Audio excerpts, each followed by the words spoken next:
तो गाइज मैं हूं आयुष और आप देख रहे हैं रेसल इंडिया। स्वागत है आपका आज की इस वीडियो में जहां पे हम बात करने वाले हैं आज हुई मंडे नाइट रॉ की। एंड आई नो कि हम 2 हफ्ते दूर हैं हेल इन अ सेल से।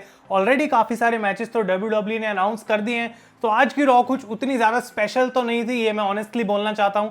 लेकिन हम इसको रिव्यू तब भी करेंगे क्योंकि कुछ आइडियाज लगे हैं कि आगे की स्टोरी लाइन्स क्या हो सकती हैं, किस डायरेक्शन में WWE जा रही है। तो कुछ चीजें इंटरेस्टिंग है, उसके बारे में हम बात करेंगे। आप वीडियो को एंड तक जरूर देखते रहें और लाइक बटन दबाना बिल्कुल भी ना भूलें।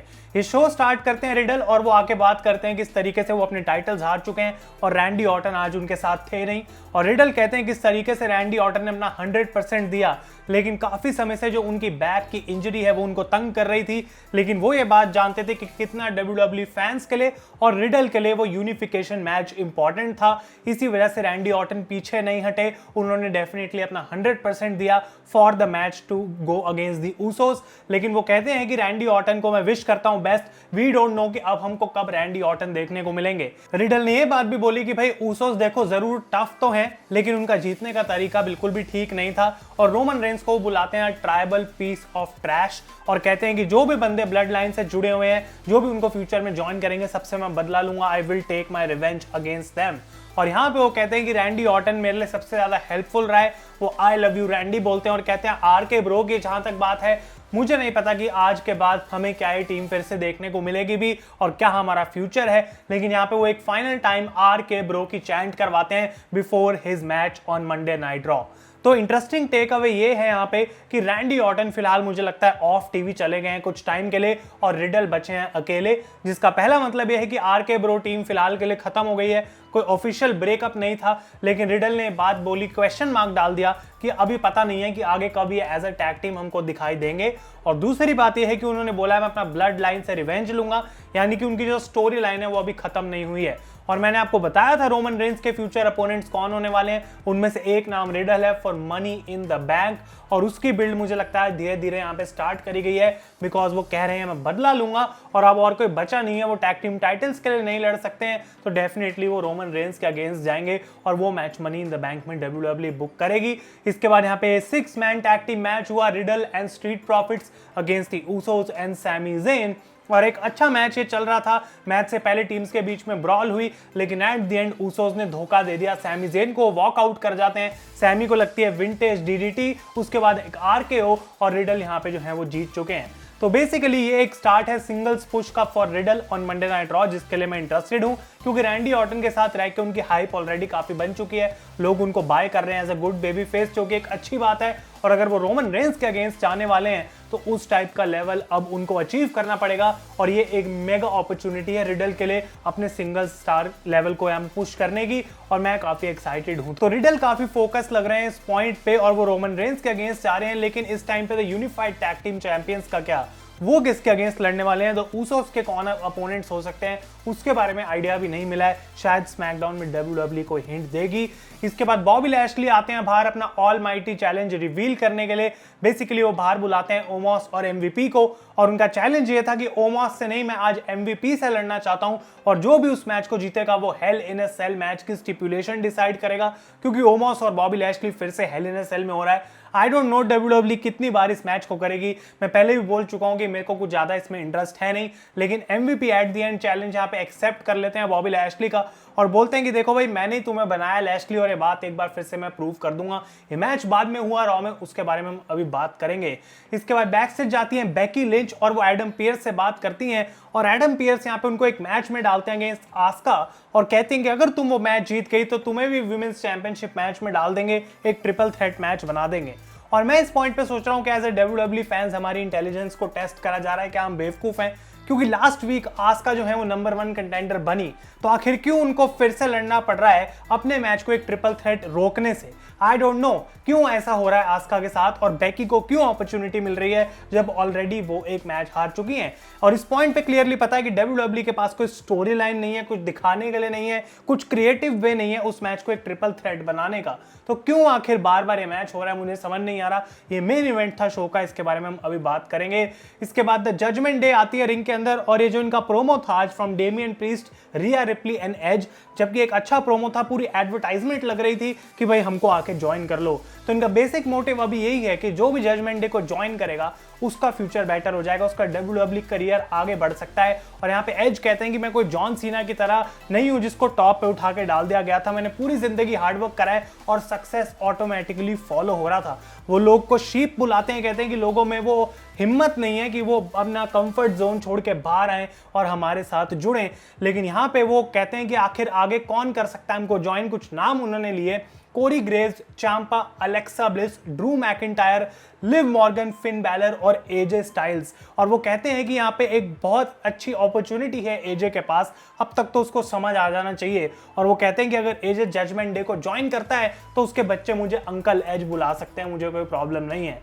तो ये प्रोमो अच्छा था, इस टेबल को धीरे धीरे बिल्ड करा जा रहा है, काफी स्ट्रॉन्ग इसको दिखाया जा रहा है, क्योंकि इसके बाद मिक्स टैग टीम मैच हुआ जहां पे एजे स्टाइल्स और लिव मॉर्गन की टीम को हरा दिया रिया रिप्ली और डेमियन प्रीस्ट की टीम ने, क्योंकि एज यहाँ पे थोड़ा सा इंटरफेयर करते हैं। और जब लिव मॉर्गन अपने फिनिशर के लिए जा रही थी तो रिया रिप्ली को एज वहां पे पकड़ लेते हैं और यहाँ पे रिया पिन कर देते हैं लिव को। मैच के बाद एजे स्टाइल्स कोशिश करते हैं अटैक करने की एज पे, लेकिन नंबर्स गेम उनके अगेंस्ट थी। एज स्पीयर लगाते हैं एज को और उसके बाद रिया रिप्ली अपना रिप टाइड लगाती हैं लिव मॉर्गन। आज फिन बैलर नहीं थे रॉ पे, आई डोंट नो उसके पीछे क्या रीजन है, क्या स्टोरी लाइन वो दिखाना चाह रहे हैं, लेकिन धीरे धीरे जजमेंट डे बिल्ड होगा और ये सारे नाम जो इन्होंने यहाँ पे लिए हैं हो सकता है फ्यूचर में इस टेबल का पार्ट भी बन जाए। नेक्स्ट चीज की हम बात करते हैं गाइस, यहाँ पे वीर महान का फर्स्ट एवर प्रोमो आज हमें मंडे नाइट रॉ पे सुनने को मिला, क्योंकि किंग्स कोर्ट की सेगमेंट में वो जेरी द किंग लॉलर के साथ थे। और मैं काफी इंप्रेस हुआ हूं आज वीर महान से, क्योंकि यूजुअली जो इंडियन सुपरस्टार्स की सबसे बड़ी कमी होती है वो होता है माइक पे परफॉर्म करना, क्योंकि उनको इंग्लिश शायद उतना प्रैक्टिस नहीं होता बोलने की in front of a public audience. लेकिन वीर महान उस रूल पे एक्सेप्शन है। तो जेरी लॉलर उनसे पूछते हैं कि भाई तुम्हारा सक्सेस रहा है अभी तक कितना, इसके बारे में कुछ हमको बताओ। वो कुछ बोलते नहीं है और यहाँ पे जेरी कहते हैं भाई ठीक है, एक डम क्वेश्चन था। अगला क्वेश्चन वो पूछते हैं कि तुमने मिस्टीरियस को क्यों अटैक करा, उनको क्यों चुना। लेकिन यहाँ पे वीर महान कुछ बोलते नहीं है, तो जेरी लॉलर जोक्स बनाने की कोशिश करते हैं कि मिस्टीरियस ने मुझे बताया था तुम इतने हेरी हो कि जब तुम अपने कुत्ते को सैर पे लेके जाते हो तो लोग तुम्हें पेट करना स्टार्ट करते हैं, तुम्हारे कुत्ते को नहीं। तो वीर महान को ये चीज बिल्कुल पसंद नहीं आई। वो कहते हैं मैं यहाँ पे जोक्स के लिए नहीं हूँ, और जेरी बेसिकली मैंने मिस्टीरियस को इसलिए डिस्ट्रॉय करा क्योंकि रे मिस्टीरियो एक लेजेंड है वो, और मैं अपने बेटे के चक्कर में अपना करियर खराब कर रहा है, मैं ये चीज नहीं देख सकता, तो मैंने दोनों को टेक आउट करा। तो ये मुझे स्टूपिड सा रीजन लगा, लेकिन जो भी था वीर महान की डिलीवरी अच्छी थी। थोड़ा उनको अगर फ्रीडम दी जाए कि वो अपने ढंग से बोल पाए, इतना चीखम चिल्ली बिना करे, तो आई थिंक वो और ज्यादा इंपैक्टफुल लग सकता है। लेकिन यहाँ पे जेरी लॉलर को वो डराते हैं और उस समय आ जाते हैं यहाँ पे मिस्टीरियोस, और सेकंड वीक इन अ रो यहाँ पे उनको अपर हैंड मिला है अगेंस्ट वीर महान। तो वीर Mahaan versus Rey Mysterio I think Hell in a Cell में होगा डेफिनेटली, उसकी बिल्ड यहाँ पे दिख रही है। लेकिन मैं इंप्रेस्ड हूँ जिस तरीके से इनकी बुकिंग चल रही है। उम्मीद करते हैं लॉन्ग टर्म के लिए कुछ प्लान्स वीर महान के लिए रहेंगे, मे बी उनको एक टाइटल फ्यूड के लिए भी आगे इन्वॉल्व करा जा सकता है। नेक्स्ट चीज की हम बात करें तो अलेक्सा ब्लिस का यहाँ पे मैच होता है निकी ASH के साथ। कुछ भी यहाँ पे इंटरेस्ट मेरा था नहीं, अलेक्सा ब्लिस जीत के एक ट्विस्टेड ब्लिस लगा के। आई डोंट नो क्या यहाँ पे फ्यूचर रहने वाला है अलेक्सा ब्लिस का, लेकिन जब से उनका रिटर्न हुआ है काफी वीक मुझे लग रहा है उनकी परफॉर्मेंस। इसके बाद बैक स्टेज थे सेथ रॉलिंस और वो बात कर रहे होते हैं किस तरीके से एक पॉइंट था जब WWE यूनिवर्स उनका गाना उनके साथ गाती थी, हर हफ्ते हमें देखने को मिलता था, लेकिन फिर वो चीज जो है वो कोडी कोडी कोडी के चैंट्स में कन्वर्ट हो गई। और रॉलिंस कहते हैं इस पॉइंट पे WWE कोडी को एक काउंटडाउन दे रही है हर हफ्ते। क्या है ये काउंटडाउन, आखिर मेरा काउंटडाउन कहाँ है? वो कहते हैं मेरा काउंटडाउन यहाँ है मेरे दिमाग में, और मुझे पता है कि वो धीरे धीरे कम हो रहा है, और मैं सोचो बता नहीं सकता, लेकिन क्या होगा जब वो काउंटडाउन एक्चुअली 0 पे चला जाएगा और वो यहाँ पे हंसना स्टार्ट कर देते हैं। तो उनका एक अच्छा प्रोमो था बैक स्टेज केविन पैट्रिक के अगेंस्ट। और यहाँ पे गाइस इसके बाद मैच देखने को मिलता है कोडी रोड्स का अगेंस्ट द मिज, जिसके पीछे अगेन कोई रीजन नहीं था, लेकिन ये मैच यहाँ पे हुआ, डिसेंट सा मैच चल रहा था। सेथ रॉलिंस आते हैं, DQ कॉज करते हैं, तो कोडी मैच को जीत गए, और उसके बाद वो अटैक करते हैं यहाँ पे कोडी रोड्स को। और कोडी ने मैच से पहले अपने फैन को जो बेल्ट देते हैं व्हाइट कलर की, रॉलिंस फैन से वापस छीनते हैं और उससे अटैक करते हैं कोडी रोड्स को।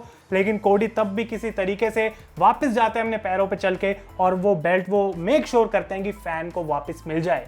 तो ये सेगमेंट अच्छी थी, और अगर WWE अलाउ करती है तो ये कमाल का hello in a cell match होने वाला है। प्रोबेबली पेपर व्यू में बेस्ट चीज ये हमको देखने को मिलेगी। और बैक स्टेज कोडी का एक प्रोमो सुनने को मिलता है जहां पे वो बोलते हैं कि मैंने लास्ट वीक भी बोला था कि ये मेरा सेकंड चांस है इस कंपनी के अंदर, और मैं इसको गवा नहीं सकता, कोई मुझसे छीन नहीं सकता। और अभी जबकि मेरी हालत उतनी सही नहीं है, अनफॉर्चुनेटली स्टेटमेंट ये सेथ रॉलिंस के लिए है कि मैं अभी भी चल रहा हूं, मेरी सांसें चल रही हैं and I am going to Hell in a Cell. और वो कहते हैं मैं बिल्कुल रेडी हूं to be 0-3 to Seth Rollins. तो Cody versus Rollins is being built like a masterpiece और गाइस मैं वेट नहीं कर सकता उस मैच के लिए at Hell in a Cell. इसके बाद इज़ीकियल का मैच होता है चैट गेबल के साथ, जो कि एक बार फिर से एक रेपिटेटिव चीज लग रही है। अगर हम बात करें मंडे नाइट रॉ की, यहाँ पे रिंग साइड पे ओटिस थे और केविन ओवेंस थे, दोनों को रेफरी पकड़ लेते हैं और उनको यहाँ पे वो इजेक्ट कर देते हैं रिंग साइड से। लेकिन यहाँ पे फायदा मिलता है इज़ीकियल को इस चीज का और वो इस मैच को जीत गए। ही डिफीटेड चैट गेबल।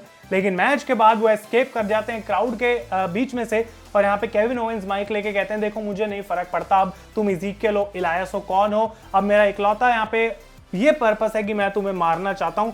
और वो चैलेंज करते हैं इज़ीकियल को to a match at Hell in a Cell. तो ये एक और मैच है जो कि WWE करने वाली है डेफिनेटली, ये आज हमको गाइस पता लगा। इसके बाद हमको ये मैच देखने को मिलता है बॉबी लैशली का अगेंस्ट MVP।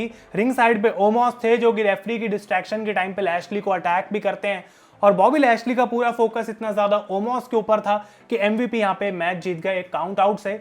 तो अब उनको मौका मिलेगा to choose the stipulation at Hell in a Cell for Omos versus Bobby Lashley. लेकिन यहाँ पे मैच के बाद बॉबी लैशली MVP को एक हर्ट लॉक में डालते हैं। उनको एक छोटा सा रिवेंज तो मिला, लेकिन अब MVP की स्टिपुलेशन के थ्रू लैशली को जाना पड़ेगा और मे भी उनका ये जो ऑल माइटी चैलेंज था वो अब उन्हीं के लिए एक बड़ा चैलेंज बन गया है। और फाइनली शो का मेन इवेंट हमको देखने को मिला आस्का वर्सेस बेकी लिंच। मैं इस मैच के लिए ज्यादा इंटरेस्टेड नहीं था, लेकिन लास्ट वीक के कंपैरिजन में ये मैच तब भी ठीक था।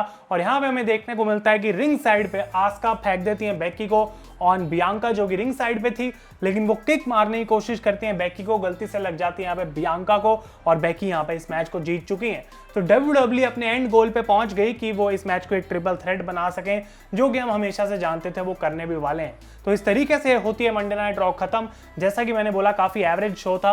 आप लोग अपने ओपिनियंस बता सकते हैं मुझे कमेंट्स में। RK ब्रो के ऊपर बड़ी न्यूज कि रैंडी ऑर्टन शायद थोड़ी देर के लिए जा रहे हैं और अब हमें रिडल वर्सेस रोमन रेंस की स्टोरी देखने को मिलेगी। अपने थॉट्स मुझे कमेंट्स में जरूर बताएं। अगर ये वीडियो पसंद आए तो लाइक करें। तब तक के लिए thank you so much for watching guys. मैं हूं आयुष और आप देख रहे हैं रेसल इंडिया।